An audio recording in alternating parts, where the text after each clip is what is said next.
Tuesday, broken promise. It rained a little everywhere, but here, March 1935.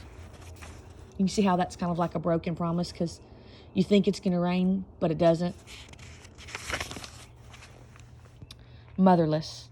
If Ma could put her arm across my shoulder sometime, or stroke back my hair, or sing me to sleep, making the soft sounds, the reassuring noises, that no matter how brittle and sharp life seemed, she was still my Ma who loved me.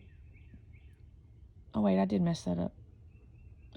That no matter how brittle and sharp life seemed, no matter how brittle and sharp she seemed, she was still my Ma who loved me. Then I think I wouldn't be so eager to go. March 1935. Sorry, guys. Following in his steps. Hayden Parley Nye's wife, Fonda, died today, 2 months after she lost her man. The cause of death was dust pneumonia, but I think she couldn't go on without Hayden. When Ma died, I didn't want to go on either. I don't know. I don't feel the same now, not exactly, now that I see that one day comes after another, and you get through them, one measure at a time. But I'd like to go, not like Fonda Nye. I don't want to die. I just want to go away, out of the dust. March 1935. Oof, now we're in the spring. Heartsick. The hard part is, in spite of everything, if I had any boy court me, it'd be Mad Dog Craddock. But Mad Dog can have any girl. Why would he want me? So court me means like date. I'm so restless, my father asks what's going on with me.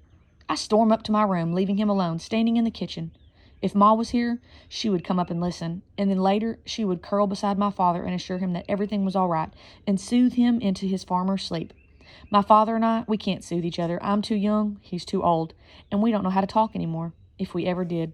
April 1935. Skin.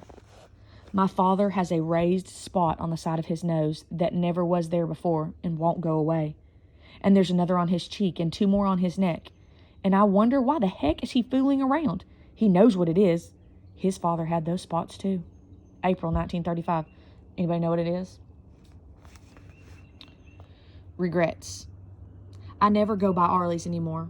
Still, every week he comes to school to teach, and sometimes I bump into Vera or Miller Rice or Mad Dog. They are always kind. They ask after my father. They ask how my hands are feeling. I cross my arms in front of me, tight, so my scars won't show. These days, Mad Dog looks at me halfway between picking a fight and kindness. He walks with me away some afternoons, never says a word. He's quiet once the other girls go off. I've had enough of quiet men. I ought to keep clear of Mad Dog, but I don't. April 1935.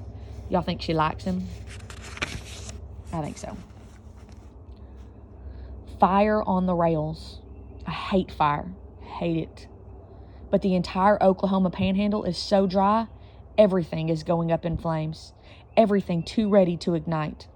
Last week, the school caught fire. Damage was light, on account of it being caught early. Most kids joked about it next day, but it terrified me. I could hardly go back in the building. And this week, 3 boxcars in the train yard burned to ash. Jim Goyne and Harry Kessler spotted the fire, and that was a miracle considering the fierceness of the dust storm at that time. The fire boys tore over, but they couldn't put the blaze out without water, and water is exactly what they didn't have. So they separated the burning cars and moved them down a siding away from any little thing that might catch. If the flames hopped, it was all they talked about at school. The dust blew, they say. So you'd think it would have smothered the fire out, but the flames, crazy in the wind, licked away at the wooden frames of 3 boxcars until nothing remained but warped metal and twisted rails, scorched dirt, and charred tires. No one talks about fire right to my face. They can't forget how fire changed my life, but I hear them talking anyway. April 1935. The mail train. They promised through rain, heat, snow, and gloom, but they never said anything about dust. That's actually the mail, the post office's motto, through rain, heat, snow, and gloom. And I think maybe it says something about dead of night. I don't know. But anyway. And so the mail got stuck for hours, for days on the Santa Fe, because mountains of dust had blown over the tracks, because blizzards of dust blocked the way.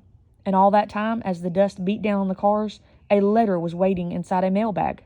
A letter from Aunt Ellis, my father's sister, written just to me. inviting me to live with her in Lubbock. I want to get out of here, but not to Aunt Ellis and not to Lubbock, Texas. My father didn't say much when I asked what I should do. Let's wait and see, he said. What's that supposed to mean? April 1935. So do y'all think she's going to go or is she going to stay? We'll find out tomorrow.